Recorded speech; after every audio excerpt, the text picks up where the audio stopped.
我们先来欢迎我们的特别来宾好不好？耶！所以我们就会比较两个不同品牌的古筝，敦煌韵还有传承古筝。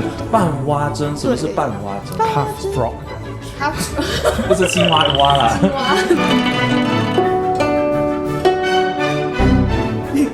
我不会了。飞斑蛙就是怎么蛙呢？就是一个。哎呦妈！先叫到了。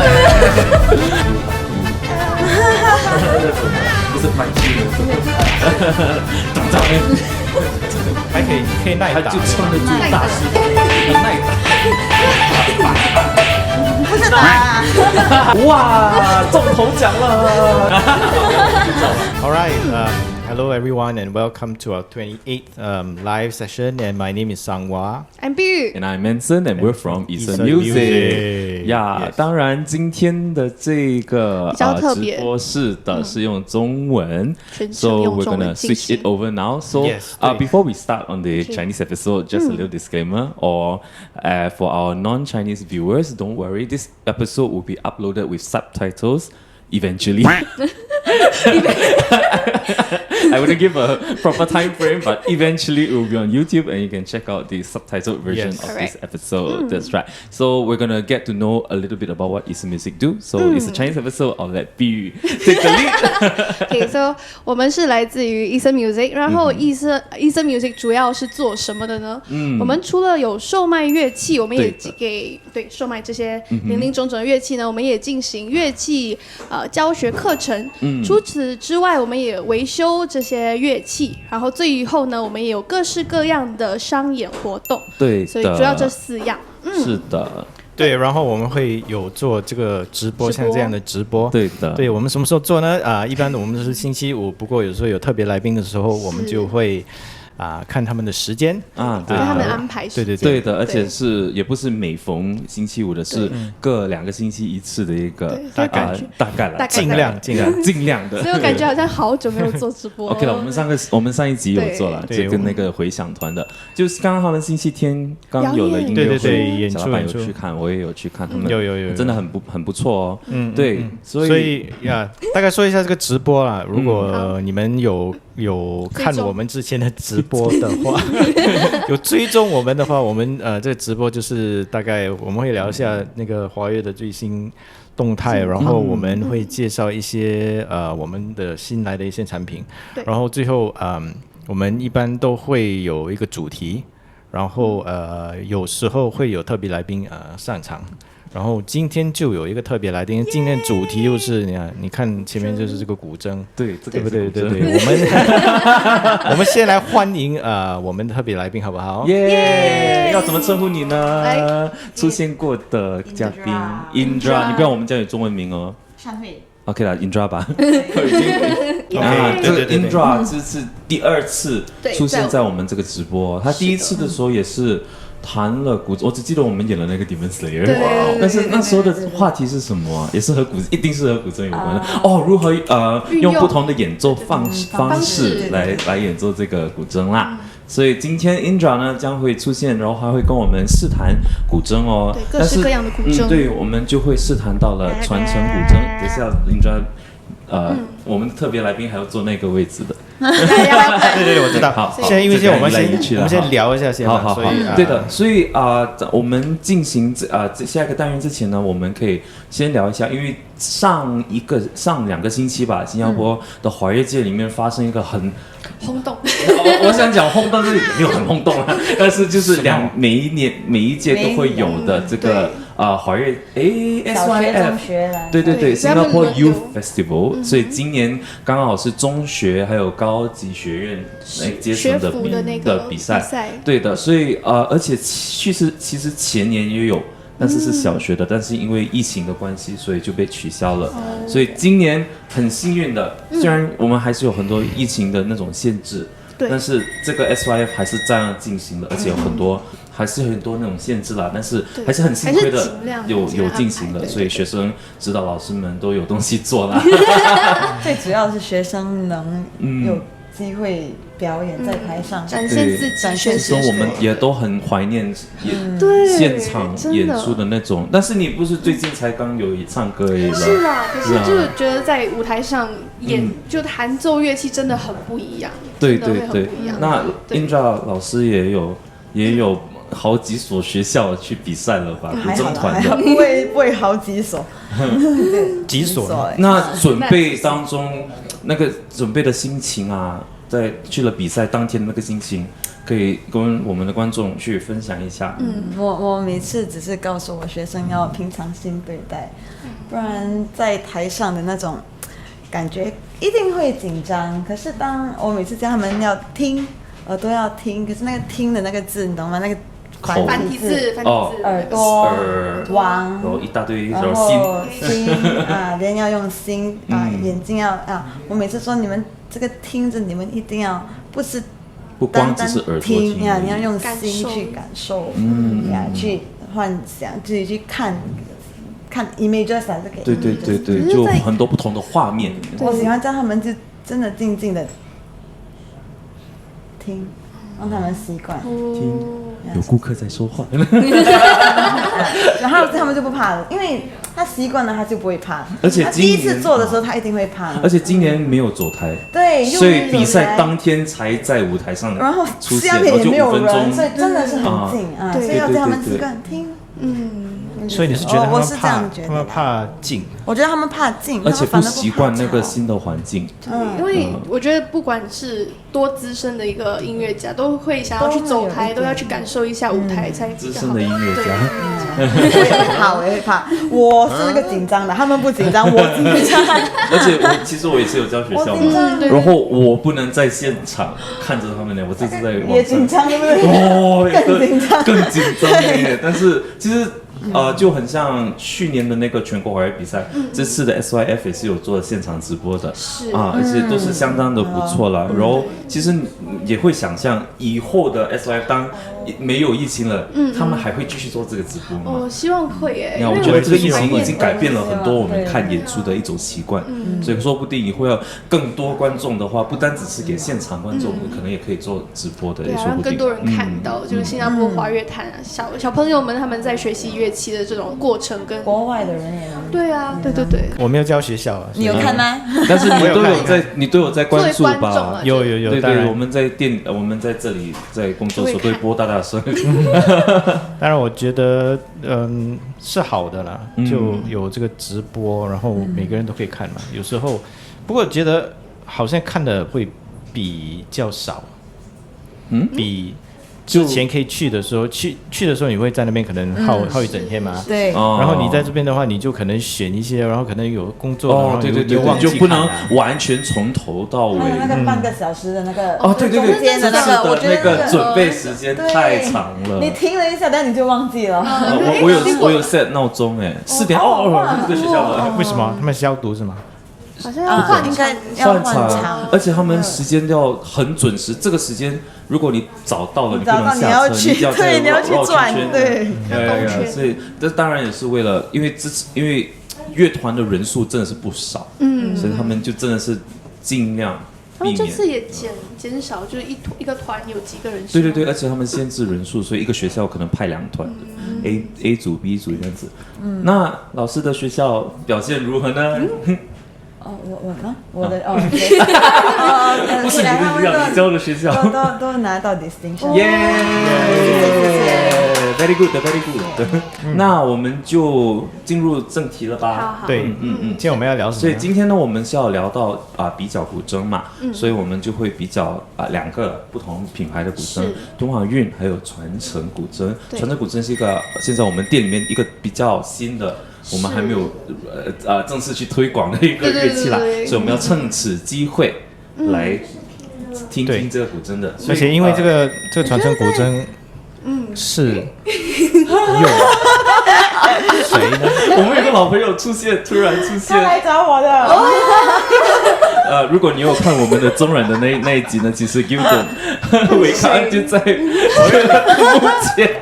你怎么这样？对不起，这有一盏灯很亮，我看不到。OK， 好，那我们就让碧玉来稍微介绍一下这传承古筝有什么特点。对，因为普遍上在可能我们谈到古筝的时候，最主要还是谈到敦煌这个牌子。可是传承，我们店里带进来的是他们的半蛙针。半蛙针，什么是半蛙针？半蛙针 不是青蛙的蛙啦，青蛙不是青蛙的蛙吗？就半蛙针特色就在于说，它是用一整块木料，然后是由师傅他们纯手工去挖，就挖那个音箱，还有它的那个curvature叫什么？它的弧度，它面板吧？你中文系的不要这样，我已经快1年没有讲中文了。OK， 就它的弧度，然后所以它可以算是比较相对于我们比较普遍上认知中的面板来讲，它的厚度可以由就是那个师傅去来衡量。对，就是说跟比起传统古筝的造法不一样，稍微不一样。为什么半蛙呢？半蛙是什么意思？半蛙，因为它为什么半蛙呢？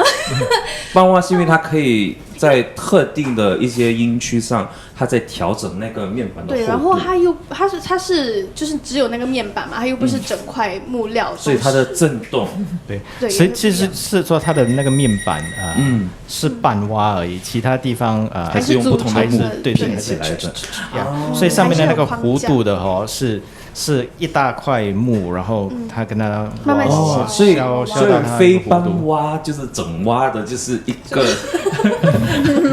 很少说这种字，好不好？整蛙琴，对，就是一整块木，然后去挖出一个整个琴，那个是很费木的啦，很费功夫，然后所以就更贵了。对，因为一块木料你劈出来，其实也很难去做来。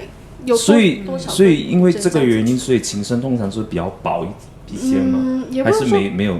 就价格方面可能会比较高一些，因为它的木料。我是说琴身方面不会，就是后面这些就是我们待会要试的那传承琴。不一定啦，那个半蛙不会有影响，说它的厚还是它薄。不会，因为它是半蛙，所以它会比较薄、比较厚。是影响那个价格的薄和厚。对，是的。那我们所以我们第一个要试的呢，就是这个传承古筝的那个4/3的这个 size 的古筝。对。但是我们开始之前呢，我们最近又回来了那个迷你古筝，想要半筝。对，又有半筝、半蛙筝，还有整蛙筝。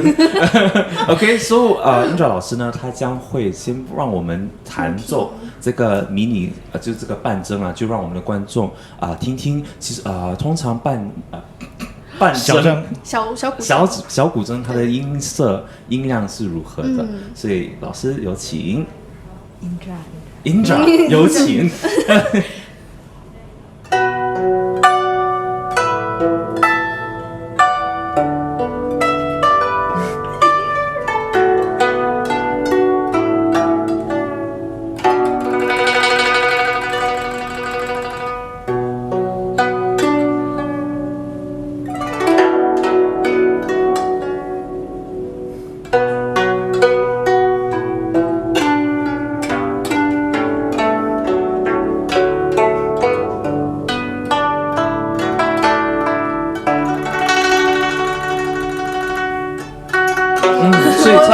它音色上它有它的限制，对，有点。老师可以Indra 可以帮忙弹一弹低音部的一些音，拨一拨那个弦对，你是已经很猛的打下去了吗？还是你在收住那个力度？不敢太用力。因为其实有一个缺点就是你过于用力的一些已经跑音了，它很容易爆，会爆。对，是承受不住大师级的力度。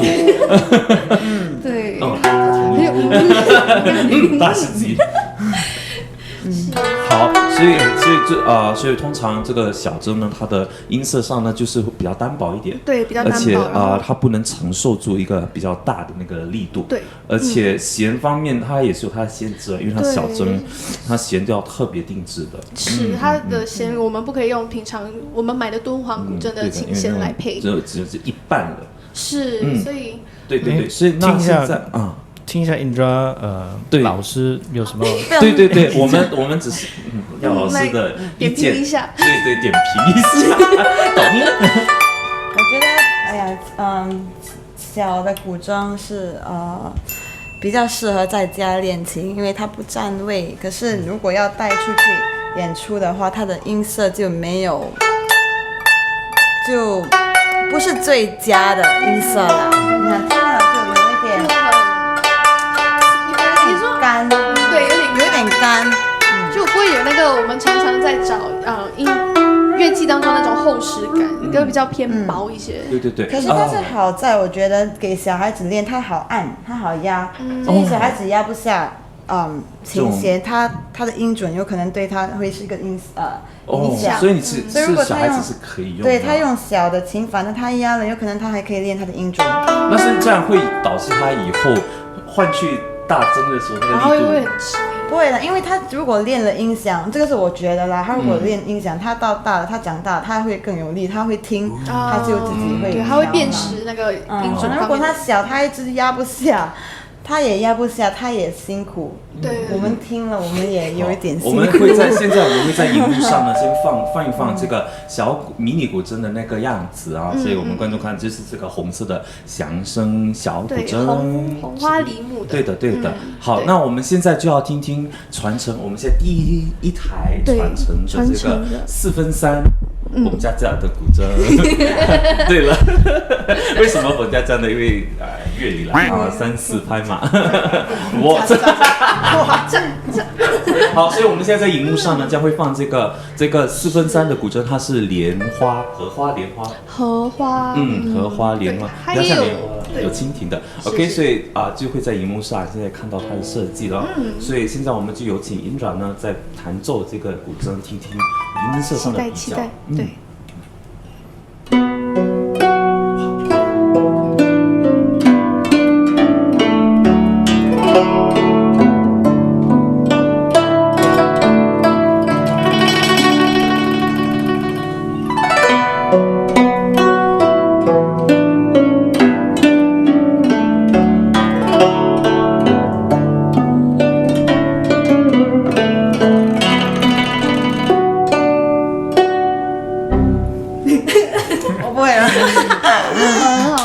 弹下去，我就可以感觉那个低音有那个然后有厚度，对，而且其实我觉得呢，突然间出现，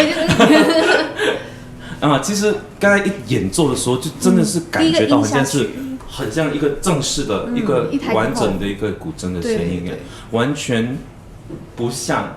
一个缩小，它不会因为它缩小而影响它的音色。对，那弦的那个硬度、软度，我觉得很好，就很吃得起力，我感觉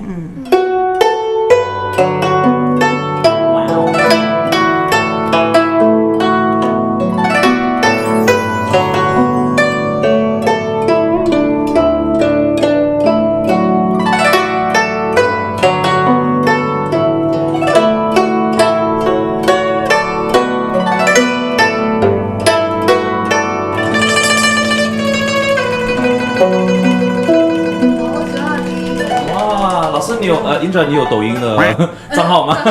感觉上你是有在做抖音的那种的，你可以考虑一下嘞。抖音。等一下，我们去找了。好，所以那除此之外，老师还对这个琴，那弹传统的东西适合吗？传统试试看。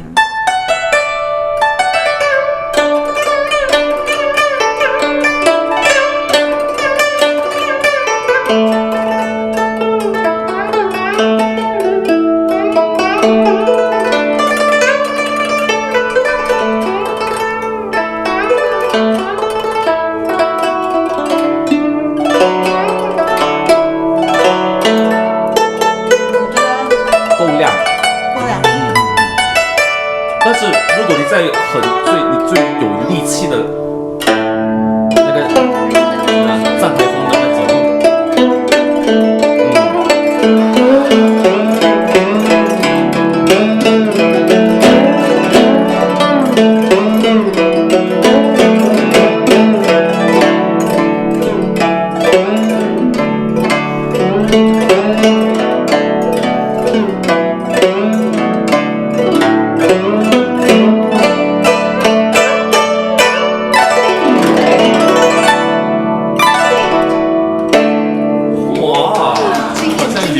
般的。哎呦，对，不错了，所以还可以耐打，他就撑得对住吗？大师傅，很耐打。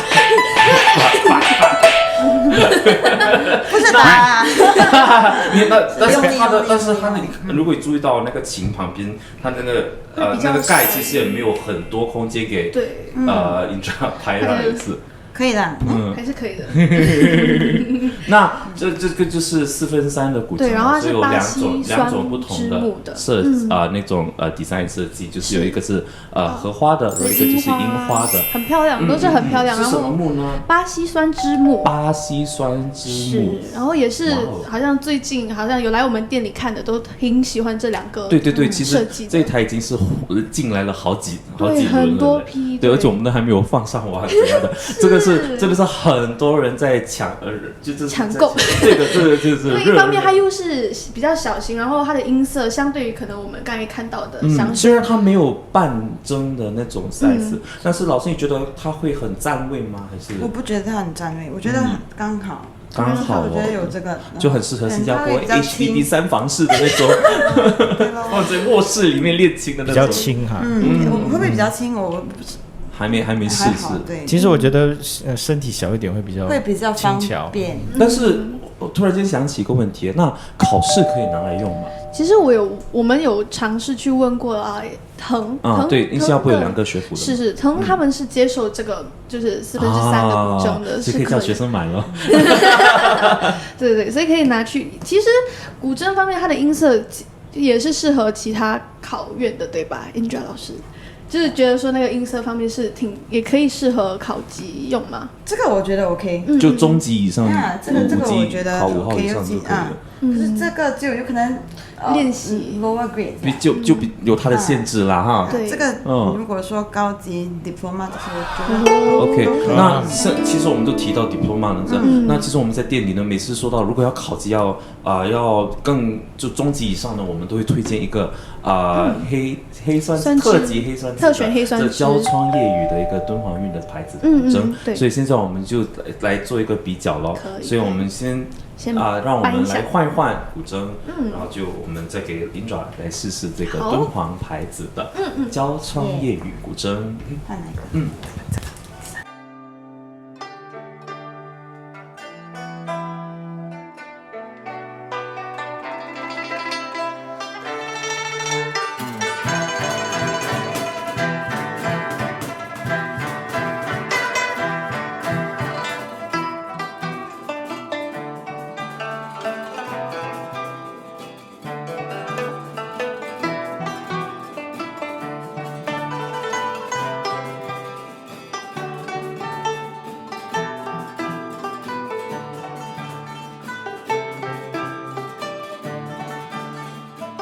好，所以我们现在又回到了现场。什么了？好，所以现在荧幕上呢，我们将会放这个敦煌韵牌子的特选黑酸枝焦窗夜雨，这个我们就是口头上每次说 KK 牌子的这个古筝哦。所以老师先Indra 先弹奏一下如果有一点稍微不准，不要见怪哈。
很亮，我觉得清高音脆亮。很亮，而且其实刚才谈到那个力度，我有点被震撼到。这个真正是对，就是很典型的一个，就很典型，很敦煌的音色，对，而且这个等级的就真的是可以弹演奏，相当于高难度，而且就这种韵味十足的这种。然后它的高音区是比较亮的嘛，刚才讲清脆，然后又比较，我说也算干净，很干净，真的是很干净了耶。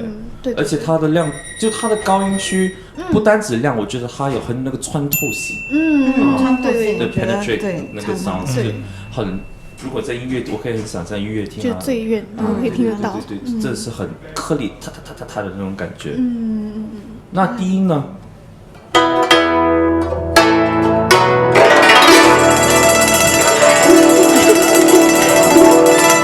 哎呦，我的妈！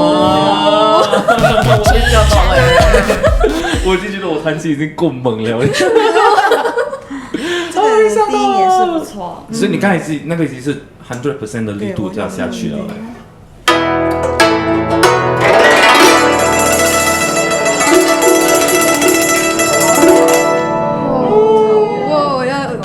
好，快点开个抖音账号吧。我觉得一方面就很鸡皮疙瘩就起了耶！哇，它的低音区也是偏亮型的。对，它们厚度方面好像就属于偏亮型。对，还是偏亮。对，这个的厚度，低音的厚度没有。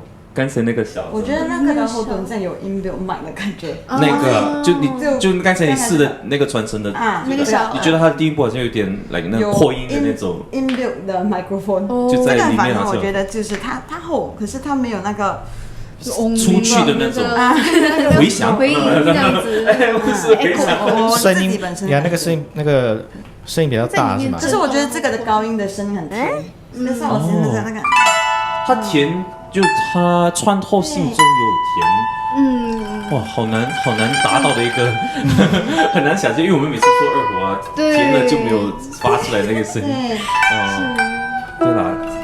对，我喜欢这个的高音，有可能是因为我习惯了，用。所以每个人要求音色也不一样，就不单指新加坡，就国内啊，台湾一说到敦煌乐的这个牌子，就是古筝界里面的大哥大的一个那种牌子啦，所以大家都习惯了这个音色，是没有错，习惯了这个音色。并不代表说这个音色是比较好的，是吗？没有，我本身觉得这样的琴，如果你要我弹，刚才我来弹的是一些陕西正派的嘛，就这首我感觉我习惯听的就是这样的声音在就适合那种。可是如果你要我弹流行音乐，我就觉得那个古筝我弹了蛮舒服，就它的。有没有比较南方一点的曲？就像感觉有 pedal， 有 pedal 这样。对，像钢琴有那个 sustain pedal 这样子感觉所以它震动，它的余音比较长一点，比较厚一点。我本身觉得啦，所以古筝有不同筝派也是，所以听的那些要求的歌有什么筝派？山东有陕西有河南有客家，对，潮州对，潮州这也是另外一种学问了哈。对。OK， 好，所以这个呢就是刚才我们说到了特选黑酸枝敦煌韵的 KK 筝，就是交唱业余啦。所以我们敦煌韵呢，其实还有一个价位更高的，较高的，对，所以如果你在我们的网上看到呢，其实这个筝呢就1800嘛，对，这个是1800。其实我们还有一个黄檀木的，是，对的，一听到黄檀就哇，好像好昂贵的一种木的感觉，好吗？所以我们现在就把这个敦煌韵的黄檀木素面筝拿出来给 Indra 谈一谈，稍后一下喽。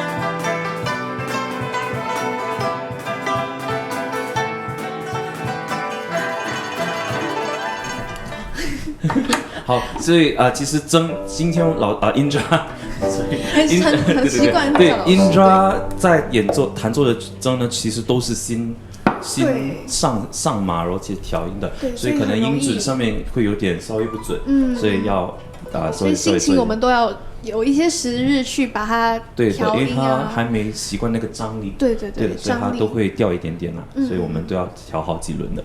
好，现在Indra 这个手上的这个琴呢黄檀，木就是敦煌韵黄檀素面针哦，所以就是一个比较高等的，是那高档也高等啦，对，高没有错档的。一个琴。好，有请。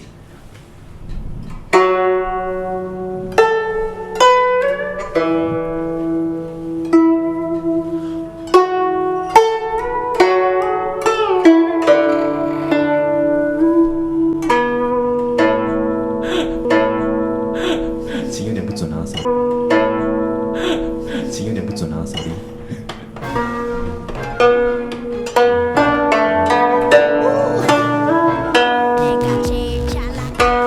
就是演奏级的一面调音。对。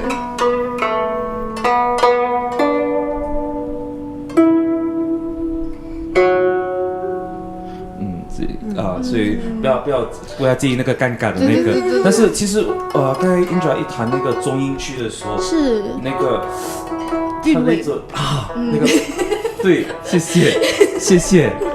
就我觉得他中音区那个很好听哎。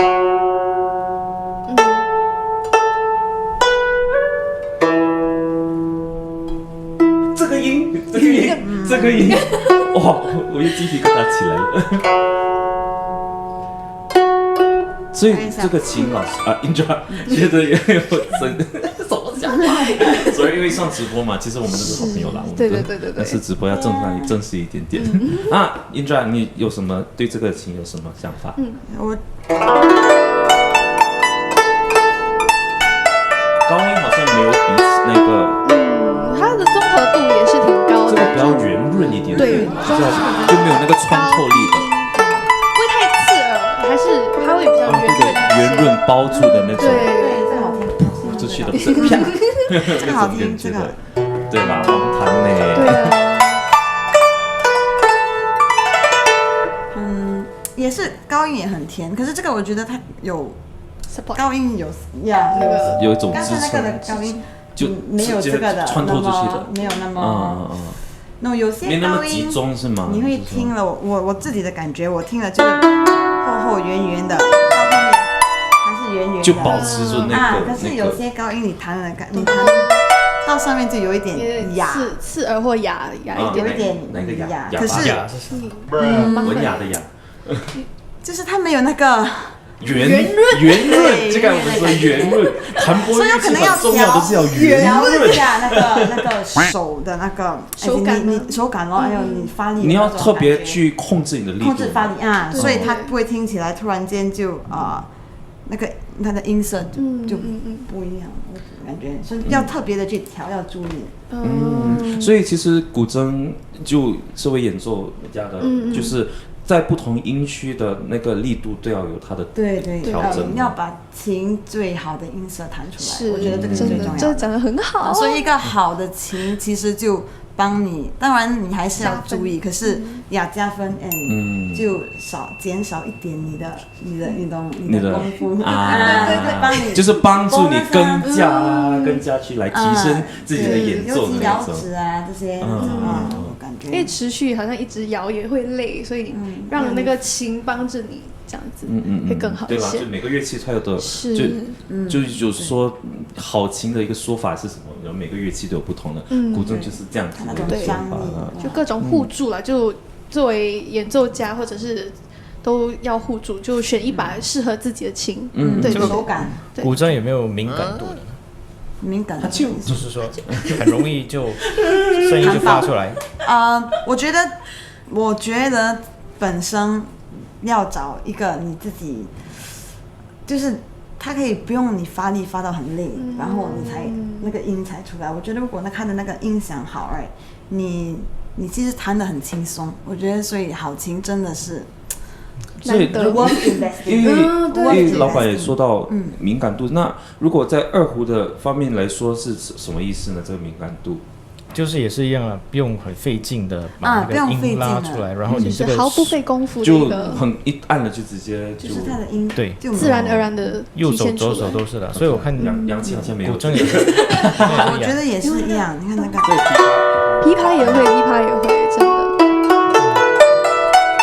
但是收发我们弹的乐器，就那几个古筝的敏感度，都觉得 OK 吗？我觉得越贵越好。我觉得我喜欢这个，可是我还没有试那个，对的，我不知道。所以刚刚我们提到这个是黄我觉得是黄檀木，我喜欢这个，就只以可能音调调一下了。对，都是。维康这个有点受不了了。OK， 好，那我们就这个古筝呢，现在我们在网上都是卖什么价格呢？这个呢，这个就是3600。对对，所以我们不是就让观众大概有一个了解这个价位在哪里了。所以这个是敦煌院的黄檀木，但是好凑巧哦。传承也是一个黄檀木的古筝，我们今天带了黄檀木，对了，眼睛亮了一下，它就是现在要试的这一个传承的黄檀木，所以就现在呢，我们的可爱的妹妹瑞丽妹妹呢，她会把这个照片先放上荧幕，然后我们就来做一个交换，对，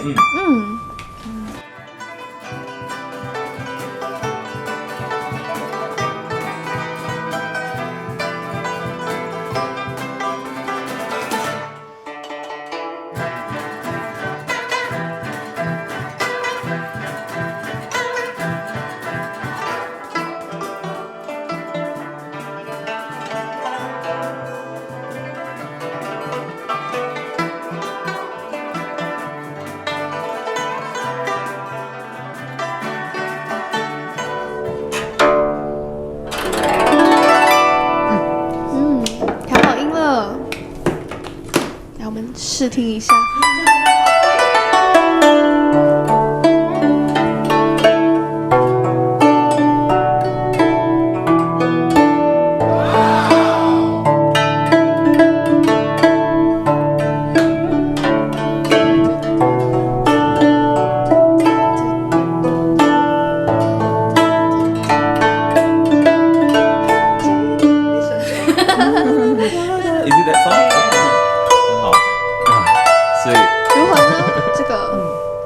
请如何？他还没有正式弹，还是已经正式试了？我们在享受音乐，我们没有好好的再去听那个古筝，所以再麻烦 Indra 再演奏这一次。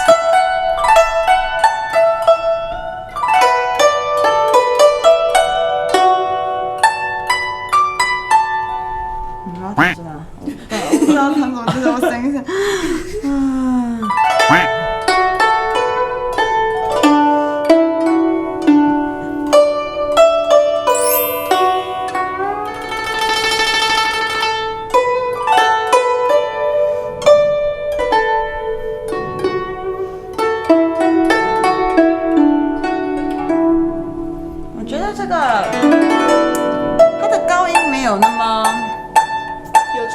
没有那么透，没有那么甜，我觉得它不够我喜欢的那种甜，那种你听，就薄了一点点。刚才那个感觉它有一个鼓声在它的那个，把这个的。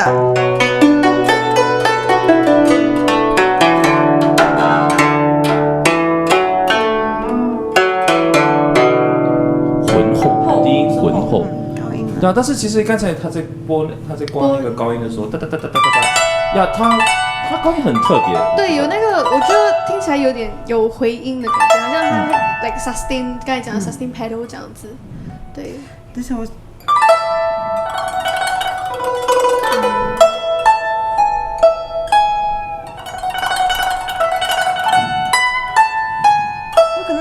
不用费很多力，这个好用，因为它不用费很多力。我觉得，哪个？这个就需要费力。我觉得这个比较需要费力。这个反正如果你用我刚才那个力，我就觉得它的音色就破掉了，就没有那么好听了。所以这个其实要会发力，不然如果要再是用一样的力度，那台琴这台琴它的音色就。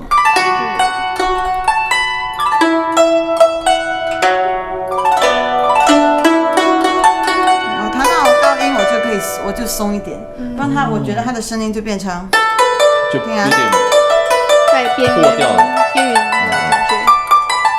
如果是用，哎呦，突然就感觉他有那种有听到一个，对，有不一样，有不一样。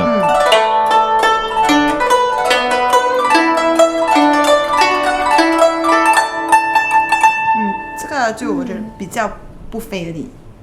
在弹演奏的时候就会比较轻松一点，如果在高音区的时候，对，还可以，就真的是，但是还可以再松。如果你要弹那些比较爆的曲的话，可以吗？这个就没有他那个亮，你看，呀，这个我不可以用力，我发力了，他没有。我觉得它没有那个穿透力，把那个我真正的我用，它就亮得出来吧。这个我如果再使力，它就变成有点压住的那个感觉。你们会不会觉得？有，没有很像刚才就没有那个吓到亮那个，可能会不会这个是心情呢？有没有？还是琴的音质要泡一下，我觉得这台琴，对它的好，它可以弹别的曲子，就是它有可能它弹那种这样，就是刚才我弹的那个秀梦，那种音色的那种比较柔，比较温柔，比较柔和的那种曲子，它就它的效果就很好。对。可是如果你要我弹一些有爆发，因为有时都是我那种实力那种。我觉得这个声音就有一点比较薄那不是薄吧，就是完全不能发挥出那个力度的张力的那种感觉。这个是我自己但是这个琴它的就很适合于一种比较柔和的、比较温和的那种。比较 warm a bit 的那种音色啦有温度的，比较 warm， 比较包容性，比较 love you hug you 那种的，不是搬去那种，当当。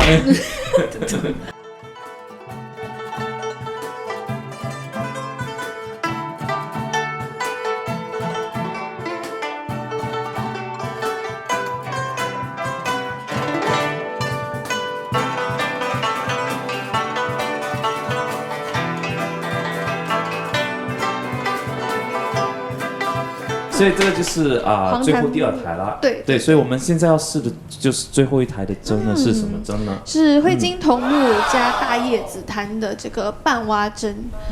对，这个名字有点长，称古筝的那些纹路都非常清晰，然后可以看到就很像没有加工的那种，就真的是原木的那种感觉。必须说一下这个灰金同志呢，怎么一回事？你可以再说一次这个木。OK， 灰金桐木还有大叶紫檀，就是灰金桐木是在日本挺难得到的一种木料啦。对。然后灰金是日本的一个品牌。地方而已，地方，对，所以是那个地方出产的那个桐木料，所以这个针上面还有贴一个 Made in Japan 的这个 tag， 所以另外一个黄檀木也有 Made in Japan，对，是的，所以这个也是半蛙针吗？是，也是半蛙针，之前那个也是半蛙针，都是半蛙针，都是半蛙针，对，所以传承它是 specialized， 特别是做特点就是半蛙针，就我们带进来的主要是半蛙针为主，传承牌的，有不同对款式的古筝啊，是，所以好，所以我们就要有请 Indra 再为我们演奏。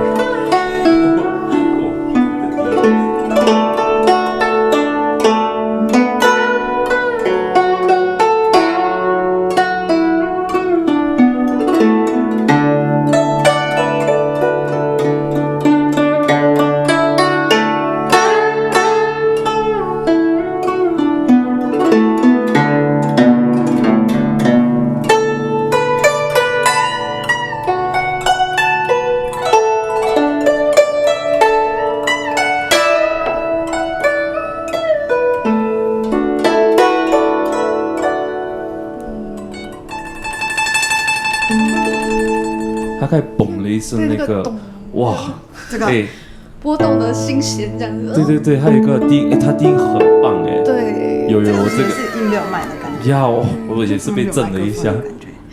对，这个感觉有点像那个小的那个1.3米的。我这个音色，不过这个是很音色完全的投入，很享受的一个音色。1.3的是哪一个？就是那个这个荷花的，就刚才小试的那个对啊，你讲那个低音有 inbuilt 买的那个这个的感觉。哎，这个琴。对，就我很喜欢。对对对，我无法用言语来表达。我这边听的是那个 microphone 收音的啊，是很好听。就录音用来做录制。就是一个对不同的音色。对。如果 it's good。对啊，中文。别，我们可以翻译的，我们翻译，没问题。说。我觉得，就如果我们有不同音色的古筝也好，就是用来弹不同的曲子，对，所以我们才有一种，所以其实很多对不同的曲子，你可以试用不同的音色弹，你觉得比较适合不同曲目的那种。对啊，那二胡就有不同的弦啊，对，不只是弦啊，不同的二胡啊，对啊，不同的二胡，不同的弦也会带出不同的话。对啊，苏州、上海、北京啊，琵琶都有在上海。对，所以不能说这个筝就是最好的筝。因为还是要看个人。对，这个不会费力，我觉得。对，但是我这是很完全投入享受着这个音色。那低音真的是哇！呀，你看嘣了一声。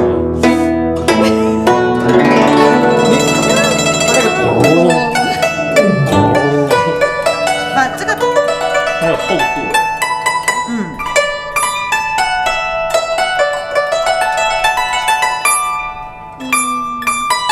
我不可以，这个不可以飞太多，飞太多力它就变棒，你听那个噔，所以这个。对，就之前有跟那个制琴的那个老板说，聊了，他说那个面板就可能在低音是中低音的会比较厚一些啊，然后到这边会比较薄啊，对，而且他说这个面板就大概有多厚啊？5到7 cm。cm 是什么？公分？厘米？公分是另外一个。我数学所以意思就是说，它这个其实它的半蛙针它的那个面板的厚度是比敦煌针还厚了，所以就是这样，它的低音为什么可以那么浑厚？低韵非常漂亮的，对它非常我很喜欢它的，对，尤其是好像。我不懂啊，就是我很喜欢这种低韵非常厚的那种音色，对，就不会听得很腻啦。是，然后就会很想钢琴这样，那种感觉。对，它很 cushion， 很那个 sustain 会在那边，对，很长的 sustain， 余音，对，余音很多。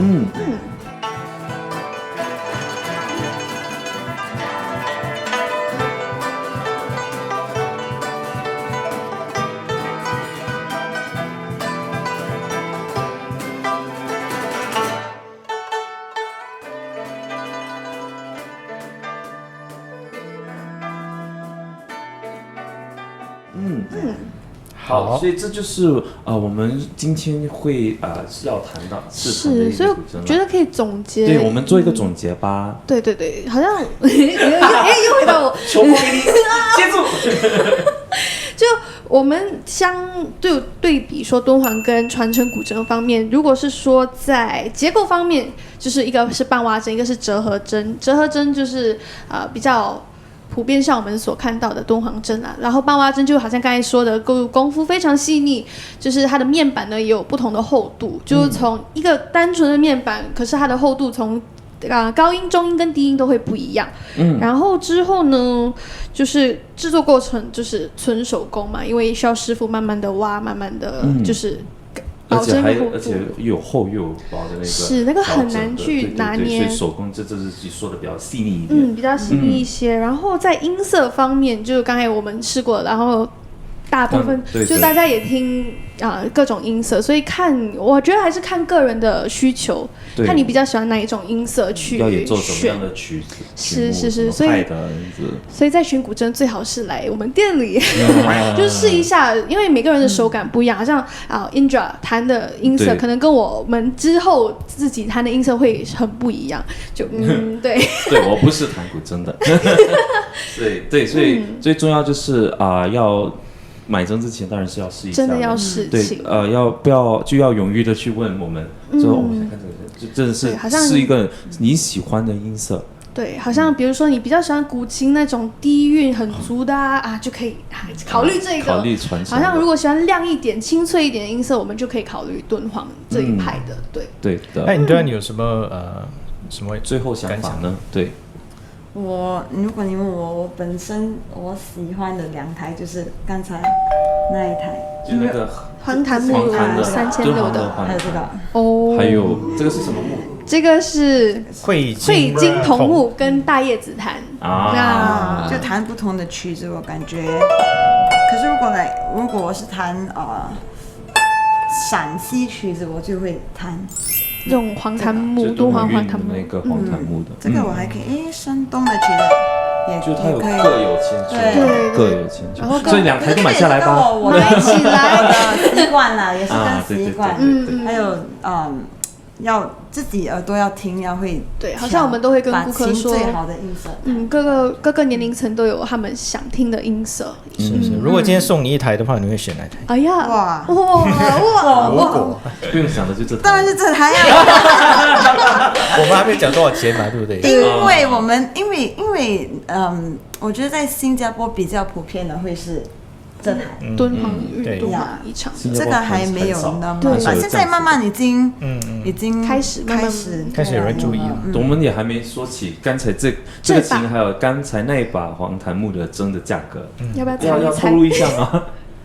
这样当然说了，好，这2台琴的价格都一样，它的价格是8000块，哇，中头奖了！这个针8000块，你赢了一个8000块的针了。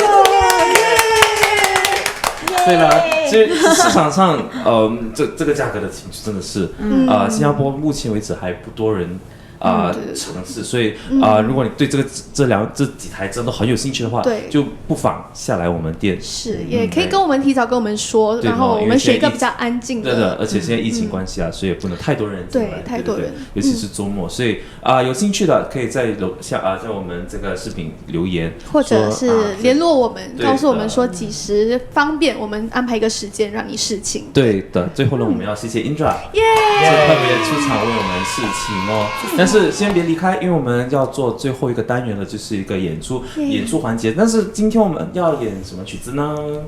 错位时空是什么曲来的呢？好像是一个抖音曲，我最近就在抖音的吗？